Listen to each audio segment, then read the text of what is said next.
berjalan dalam firman-Mu, hatiku siap.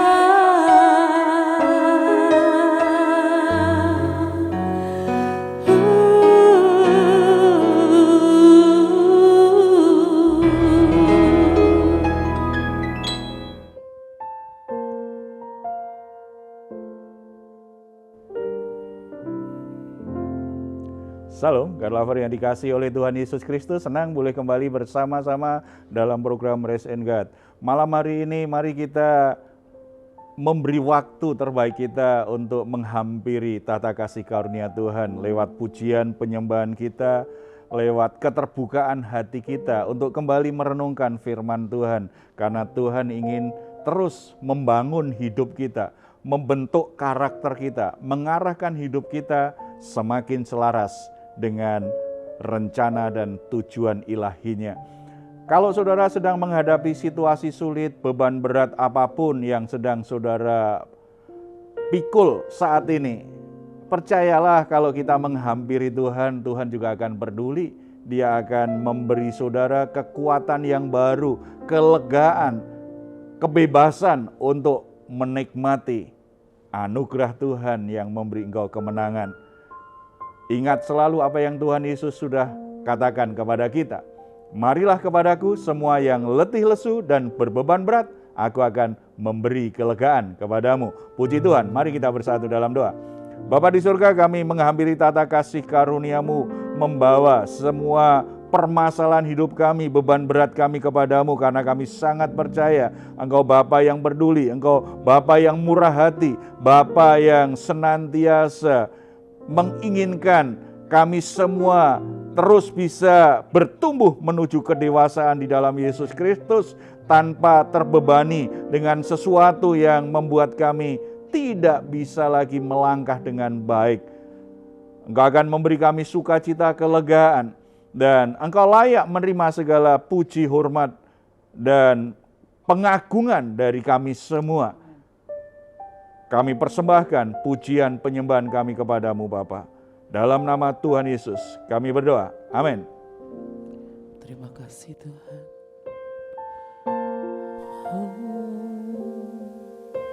Terima kasih Yesus. Hanya Kau yang layak ditinggikan Tuhan.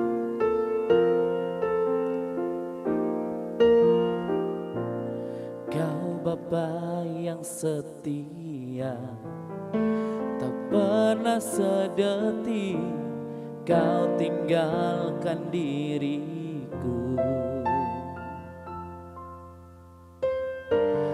Hatiku teguh di dalam janji-Mu sampai ku melihat kuasa-Mu. Karya-Mu sempurna, ajaib dan mulia. Penyertaan-Mu buktikan kasih-Mu kepadaku. Ku agungkan Engkau, Yesus termulia. Kasih-Mu terindah selamanya.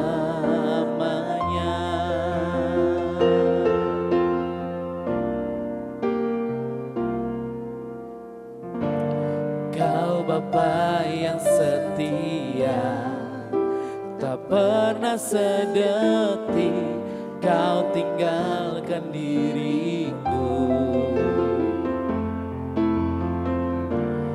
Hatiku teguh di dalam janji-Mu sampai ku melihat kuasa-Mu. Karya-Mu sempurna, ajaib dan mulia. Penyertaan-Mu buktikan kasih-Mu kepadaku. Ku agungkan Engkau, Yesus termulia. Kasih-Mu terindah selamanya.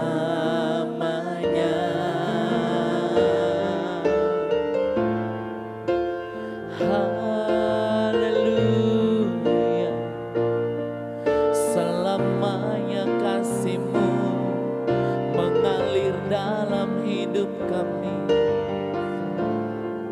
sebab karya-Mu nyata dan sempurna Tuhan. Yesus, Kau segalanya. Haleluya. Tiada Allah seperti-Mu Tuhan, sebab Kau layak ditinggikan Tuhan. Memandang wajah-Mu,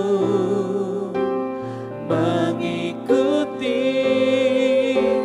kebaikan-Mu, mengejar hadir-Mu dalam hidupku.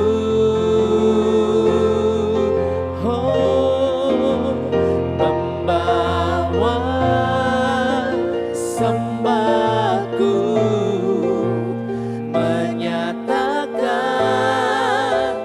kebesaran-Mu, mengejar hadir-Mu dalam hidupku.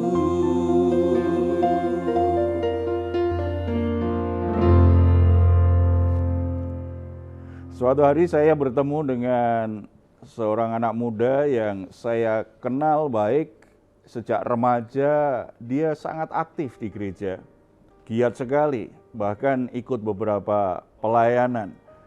Baginya gereja itu seperti rumah kedua. Kegiatan dia hanya sekolah, gereja, rumah, sekolah, gereja, rumah. Itu terus, dan dia kelihatan bahagia, kelihatan semangat sekali sebagai anak muda. Itu kira-kira 5 tahun yang lalu. Ketika saya berjumpa dengan dia, saya tanya lagi, apa kabar? Gimana, kamu masih di gereja itu? Dia bilang, sudah tidak lagi Kak. Lalu kemana?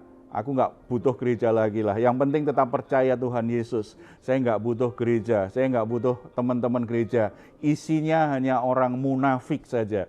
Kemudian dia mengungkapkan semua keluh kesahnya, emosinya yang sangat kuat sekali. Ternyata ada banyak kekecewaan, ada banyak hal yang membuat dia akhirnya memutuskan, aku nggak butuh gereja lagi, aku nggak butuh saudara seiman lagi, aku hanya butuh Tuhan Yesus Kristus.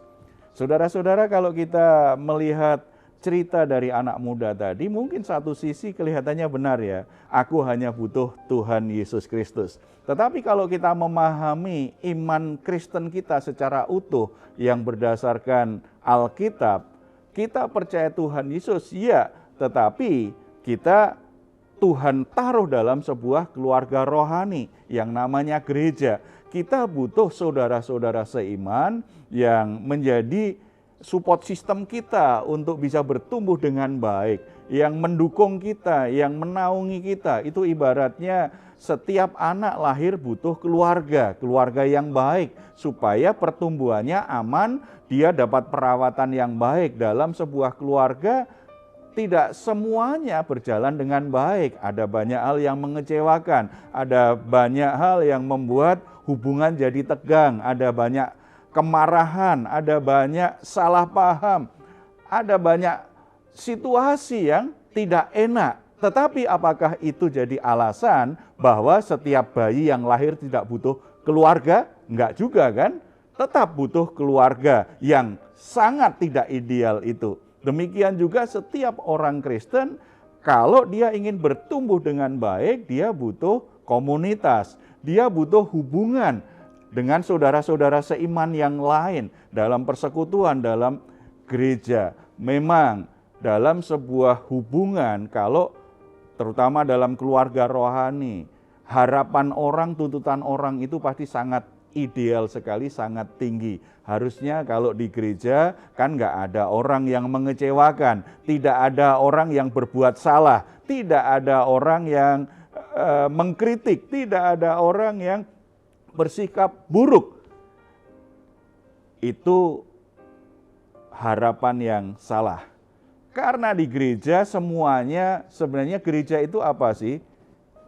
Kumpulan mantan pendosa. Jadi semuanya ini mantan pendosa, bahkan masih ada sebagian yang sedang berjuang untuk keluar dari dosanya. Ada banyak orang yang masih berjuang dengan hidup lamanya. Ada banyak orang yang masih terikat dengan hidup lamanya, masih semuanya dalam proses. Makanya kadang-kadang memang bisa saja suasana hubungannya lebih buruk dari di rumah kita. Bisa jadi karena kebetulan yang ada yang kita kenal memang latar belakangnya sangat kacau balau, dan itu dalam proses pemulihan, dipulihkan Tuhan, belum cukup bertumbuh dewasa dari sisi itu. Oleh sebab itu penting bagi kita ambil sikap yang benar dalam sebuah relasi. Hubungan yang basa-basi, hubungan yang tidak tulus itu harus dihindari. Cuma masalahnya siapa yang bisa membuat sebuah persekutuan termasuk di gereja, persaudaraan dalam Tuhan itu jadi murni, jadi benar-benar tulus? Kan harus anggotanya, dan salah satunya kan kita. Kalau kita ingin rumah kita hubungannya baik, bukan dimulai dari menuntut anggota yang lain bersikap yang sempurna. Tidak, mulai dari diri kita bersikap yang benar dan baik. Demikian juga kalau kita berharap gereja di mana kita tinggal juga hubungannya baik, hubungannya tulus, mulailah dari dirimu. Bukan menuntut orang lain, mulai dari diri kita.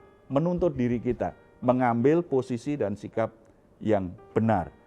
Supaya apa yang kita impikan, yang kita harapkan, setidaknya ada kemajuan hari demi hari. Karena ada orang yang mau ambil tanggung jawabnya. Kalau begitu Pak, apa sih prinsip untuk membangun hubungan yang otentik dengan orang lain, termasuk dengan saudara-saudara seiman kita? Nah ini pertanyaan yang sangat menarik ya, karena kita tadi ya mulai dari diri kita. Untuk bisa menerapkannya mulailah dari diri kita. Dan kita harus tahu prinsip yang Tuhan ajarkan seperti apa. Karena kalau bicara relasi kan ada banyak sekali ya ilmunya. Ada banyak sekali orang yang mengajarkannya di berbagai banyak pelatihan ada. Tetapi mari kita lihat apa yang Tuhan Yesus ajarkan. Bagaimana kita bisa membangun sebuah komunitas yang otentik. Bagaimana kita bisa punya hubungan yang otentik dengan saudara-saudara seiman kita, dengan orang lain yang ada di sekitar kita. Mari kita buka Matius pasal yang ke-7. Ayat 1 sampai ke 5, Tuhan Yesus mengajarkan kepada kita 3 prinsip penting bagaimana membangun hubungan yang otentik, yang didasarkan pada kasih karunia dan kebenaran Tuhan. Yang pertama, ayat yang ke-1 dan 2. Janganlah kamu menghakimi supaya kamu tidak dihakimi. Karena dengan penghakiman yang kamu pakai untuk menghakimi, kamu akan dihakimi. Dan ukuran yang kamu pakai untuk mengukur akan diukurkan kepadamu. Prinsip pertama, supaya hubungan kita otentik, persaudaraan kita otentik. Kita harus menghentikan kebiasaan saling menghakimi. Jangan saling menghakimi.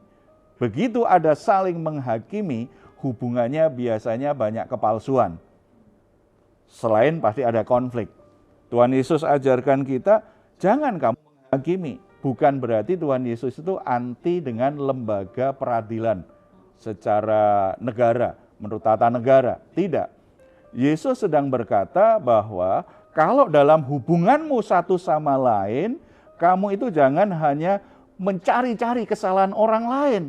Orang yang menghakimi itu kan ciri yang kuat itu suka sekali mencari kesalahan orang lain, kekurangan orang lain. Apapun yang dilakukan orang, dia tidak langsung beri apresiasi yang baik itu. Yang dia cari kesalahannya apa yang tersembunyi. Dia coba gali, dia coba cari cara untuk bisa menunjukkan bahwa ada yang salah, ada yang kurang. Makanya ada alasan dia mengkritik, ada alasan dia berprasangka dengan motivasinya, ada alasan dia mulai tidak bisa terima dengan yang dilakukan orang lain. Kebiasaan menghakimi itu membuat hubungan itu tidak otentik, hubungan penuh kepalsuan. Hubungan penuh dengan kepura-puraan. Nah, kalau ini ada di keluarga, di rumah tangga kita. Hubungan suami istri, orang tua anak, kakak adik tidak bisa otentik. Ada banyak kemasan, ada banyak kepura-puraan, ada banyak yang ditutup-tutupi. Karena orang itu tidak nyaman loh dihakimi. Orang merasa tertekan ketika dihakimi. Bahkan ada yang akhirnya tersinggung. Tuhan Yesus sudah ingatkan, kalau kamu menghakimi orang lain, nanti ukuran yang kamu pakai itu diukurkan kepadamu loh. Kalau ini juga diterapkan dalam gereja, dalam persaudaraan kita dengan saudara seiman, saling mengukur nih, maka itu juga akan dituntut. Coba diukurkan kepadamu, bisa nggak kita penuhi? Saya tidak bisa menyanyi, tidak bisa main musik, nyanyi masih bisa. Nggak fales lah saya nyanyi. Tetapi saya nggak berani jadi WL, karena itu pertama bukan panggilan saya nggak bisa. Saya ambil nada nggak bisa. Ya, saya ambil mic aja bisanya. Saya sadar diri. Lalu ketika saya dalam sebuah ibadah, mungkin saya mendengar, ini nggak bagus nih nyanyinya, main musiknya nggak bagus nih. Harusnya begini, harusnya begini. Kira-kira sebenarnya saya sebagai orang nggak bisa main musik, nggak bisa menyanyi, punya kapasitas nggak menilai? Bagaimana orang main musik dan menyanyi? Saya nggak ada kapasitas. Coba kalau ukuran itu diterapkan kepada kita. Kalau gitu Pak Heru aja yang main musik. Saya dikasih gitar. Saya nggak bisa petik itu. Saya balik aja, saya pukul bisanya. Saya nggak bisa.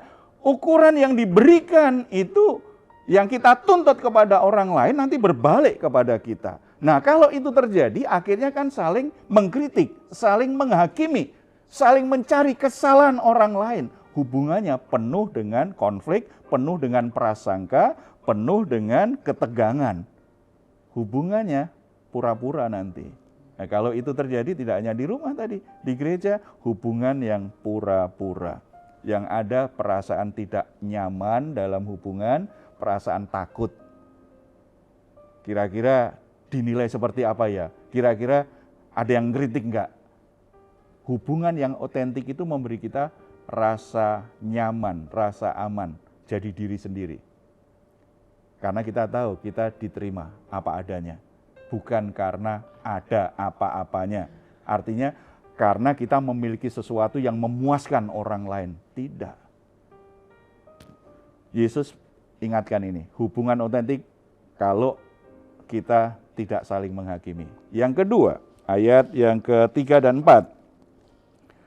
Mengapakah engkau melihat selumbar di mata saudaramu, sedangkan balok di dalam matamu tidak engkau ketahui?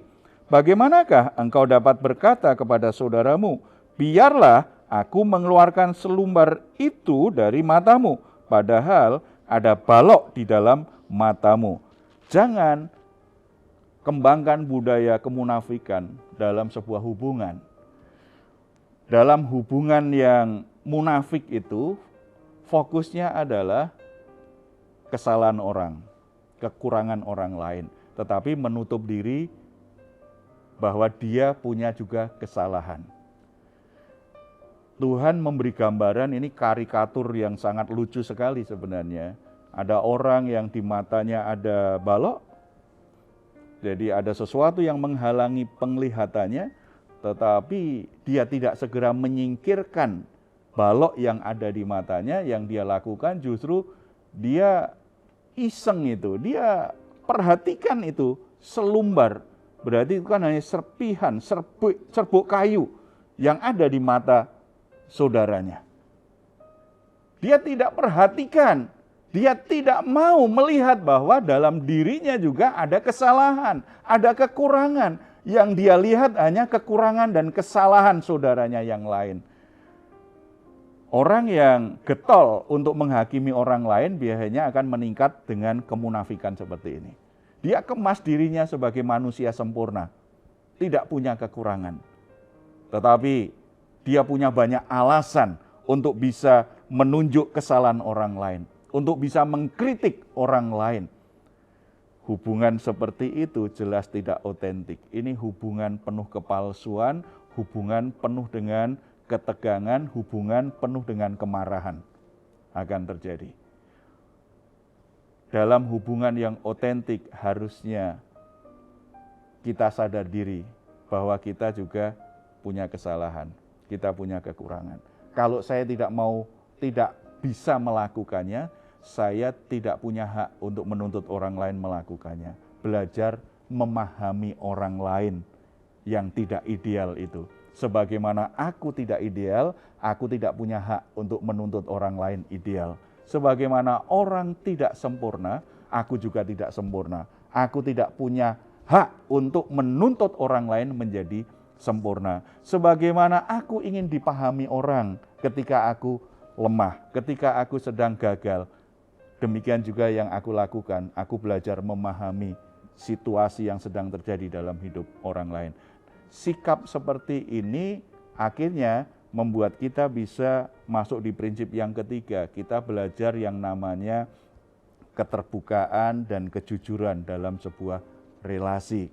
Kita bisa menjadi saudara yang saling terbuka dan jujur satu sama lain. Ayat 5. Hai orang munafik, keluarkanlah dahulu balok dari matamu, maka engkau akan melihat dengan jelas untuk mengeluarkan selumbar itu dari mata saudaramu. Ini hubungan yang penuh kemurnian hati luar biasa ini.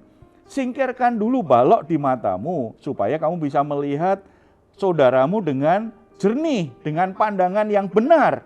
Saudara-saudara, kita ini hanya bisa melihat orang lain dengan benar kalau kita menyingkirkan hal-hal yang membuat kita nggak benar. Semakin kita menyimpan dosa, semakin kita menyimpan kesalahan, semakin kita membiarkan kesalahan-kesalahan kita itu menguasai kita, tetapi kita sembunyikan, maka itu juga yang akan kita lakukan terhadap orang lain. Kita ini kan biasanya sikap kita terhadap orang lain itu bergantung bagaimana sikap kita terhadap diri sendiri. Tadi orang yang menghakimi akan mulai jadi munafik. Sebagai orang munafik, dia selalu hanya bisa menuntut, hanya bisa bicara, tetapi dia sendiri tidak melakukannya. Tuhan Yesus ajarkan apa? Selesaikan dulu masalahmu, singkirkan balok itu. Itu menuntut kejujuran dan keterbukaan kan? Bisa enggak kita jujur bahwa saya juga salah? Bisa enggak kita jujur bahwa saya punya kekurangan? Tolong ya, maafkan saya karena saya punya kesalahan. Tolong ya, saya diterima karena saya ada banyak kelemahan, ada banyak kekurangan. Tolong saya dibantu untuk bisa menyelesaikan masalah saya, supaya saya bisa mengatasi kekurangan saya, supaya kelemahan saya tidak menghalangi saya untuk bisa bertumbuh dan berkembang. Bisa tidak kita bicara seperti ini? Selesaikan dulu masalah di hatimu, di jiwamu, dalam pribadimu, supaya kamu bisa melihat secara jernih bagaimana hidup orang lain. Kalau kita bisa jujur dan terbuka tentang diri kita, kemudian kita bisa melihat ada yang kurang, ada yang salah dari saudara kita. Kemudian kita berbicara kepada dia. Dorongannya pasti bukan menghakimi. Dorongannya dari hati yang sadar diri. Sebenarnya aku tidak berhak menghakimi. Saya sebagai saudara, saya sebagai teman hanya kasih tahu loh. Ini kamu salah loh ini. Kalau kamu terus-menerus, kamu akan tambah celaka ini. Aku pernah ngalami itu. Aku dulu juga seperti itu. Saya begitu bodoh untuk mempertahankan pendapat saya.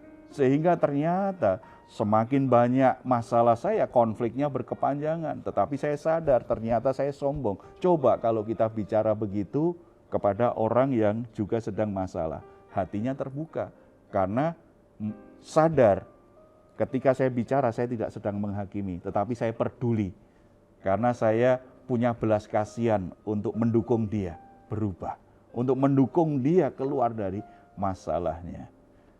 Jujur dan terbuka. Hubungan-hubungan yang ada di rumah kita, persaudaraan kita dengan saudara kandung, atau hubungan kita dengan anggota keluarga yang lain maupun di gereja. Mari kita bangun dalam keotentikan sebagaimana Tuhan Yesus ajarkan. Yang pertama, jangan saling menghakimi. Yang kedua, singkirkan kemunafikan. Yang ketiga, ini yang paling penting harus dilakukan. Hubungan itu harus dalam kemurnian, jujur terbuka. Jujur terbuka. Yuk jalani bersama-sama, saling mendukung, saling menolong, saling membantu satu sama lain. Supaya tidak ada satupun yang tersesat, tidak ada satupun yang terus terpuruk, tidak ada satupun yang terus merasa dirinya benar padahal dia sedang di jalan yang salah. Kita bersatu dalam doa. Bapa di surga, Engkau melihat di antara saudara-saudara yang bergabung dengan Raise and Guide saat ini, dimanapun mereka berada. Mereka sedang mengalami hubungan-hubungan yang bermasalah dengan saudara kandungnya maupun dengan saudara seimannya, di rumahnya maupun di gereja, atau bahkan di lingkungan masyarakat atau tempat pekerjaan, di mana hubungan-hubungan itu akhirnya menjadi semakin buruk karena jauh dari keotentikan. Yang ada adalah kepalsuan, yang ada adalah kebohongan demi kebohongan. Tapi biarlah firman Tuhan hari ini mencerahkan hati kami semua, supaya kami menghentikan kebiasaan-kebiasaan menghakimi satu sama lain. Kami belajar terbuka, jujur dengan keadaan kami satu sama lain. Belajar untuk memberi simpati, memberi empati, memberikan pertolongan, dukungan satu sama lain. Supaya lewat hubungan-hubungan yang kami miliki, kami semakin bertumbuh, semakin dewasa. Kami semakin berubah menjadi semakin dewasa. Hidup kami semakin baik. Tuhan menolong rumah tangga yang sedang mengalami hubungan-hubungan yang tidak benar ini. Tuhan menolong hubungan-hubungan yang tidak otentik ini dalam gerejamu Tuhan. Supaya anak-anakmu mulai belajar memiliki hubungan yang otentik satu sama lain. Sebagaimana Kristus sudah rela menanggalkan kemuliaannya, kami juga belajar memiliki pikiran dan perasaan Yesus Kristus. Bagaimana kami bisa menyatakan kasih Tuhan satu sama lain, bukan karena orang yang harus kami kasih orang yang sempurna, bukan karena mereka tidak ada cacat celah, bukan karena mereka orang yang benar-benar cocok di hati kami. Tetapi kami mengasihi mereka. Kami peduli kepada mereka. Karena kasih Tuhan sudah ada di hati kami. Karena kami ingin bertumbuh hari demi hari dalam keserupaan dengan Yesus Kristus, Tuhan dan Juru Selamat kami. Tuhan kerjakan pemulihan-pemulihan hubungan ini dalam semua area hubungan kami yang kami jalani selama ini Bapa. Terima kasih Bapa. Tuhan juga menilik, Tuhan menghampiri, Tuhan menjamah saudara-saudara kami akibat hubungan-hubungan yang tidak otentik. Mereka menjadi terluka. Tuhan jamah, Tuhan sembuhkan hatinya. Ada yang merasa sendirian, merasa disingkirkan, merasa kesepian, tidak punya orang yang benar-benar dia bisa percaya. Tuhan hampiri, nyatakan bahwa mereka sesungguhnya tidak pernah sendirian. Ada Tuhan yang senantiasa hadir dalam hidup mereka. Dan ada orang-orang yang sungguh-sungguh mengasihi dan bisa menerima mereka. Ada sebagian anak-anak muda yang akhirnya lebih memilih keluar dari rumahnya Bapak.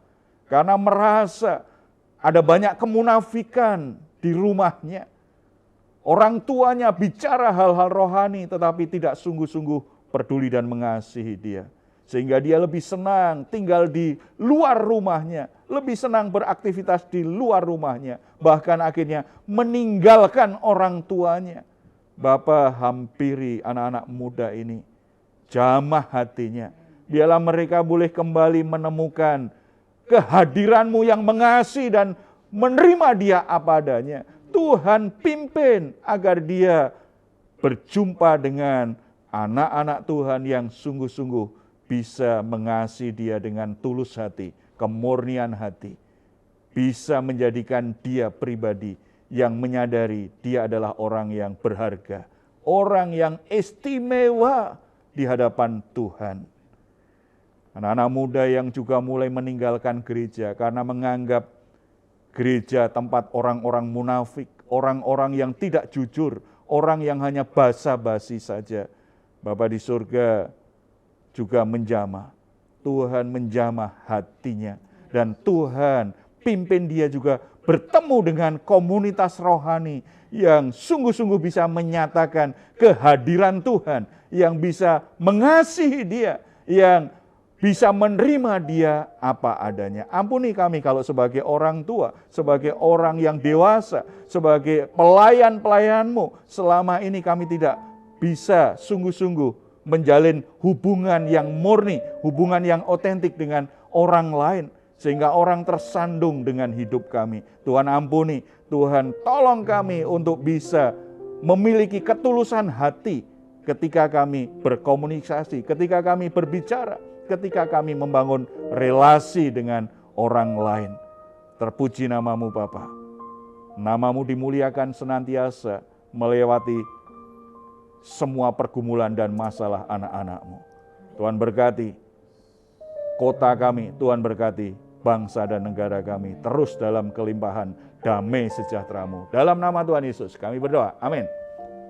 Saudara-saudara yang dikasihi oleh Tuhan Yesus Kristus, sangat membuat kita tidak bahagia kalau kita membiarkan masalah relasi itu tidak terselesaikan dengan baik. Oleh sebab itu, selesaikan dengan caranya Tuhan dan nikmati hubungan yang otentik di dalam Tuhan Yesus Kristus. Kalau saudara-saudara saat ini sedang dalam pergumulan, mengalami situasi yang sulit, saudara butuh teman doa. Silahkan saudara menghubungi nomor telepon yang tertera di layar saudara. Tim doa kami akan mendukung saudara dalam doa. Percaya dan selalu berharap bahwa doa orang benar itu besar kuasanya. Kalau saudara-saudara ingin memberikan komentar, silahkan menuliskannya di ruang komentar yang ada di channel Diaspora TV. Kami tunggu. Mazmur 4 ayat 8-9. Engkau telah memberikan sukacita kepadaku lebih banyak daripada mereka ketika mereka kelimpahan gandum dan anggur. Dengan tentram aku akan mau membaringkan diri, lalu segera tidur. Sebab hanya Engkaulah ya Tuhan yang membiarkan aku diam dengan aman. Puji Tuhan, selamat malam, selamat beristirahat. Tuhan Yesus memberkati kita semuanya. Shalom. Memandang wajah-Mu, mengikuti kebaikan-Mu, mengejar hadir-Mu dalam hidupku.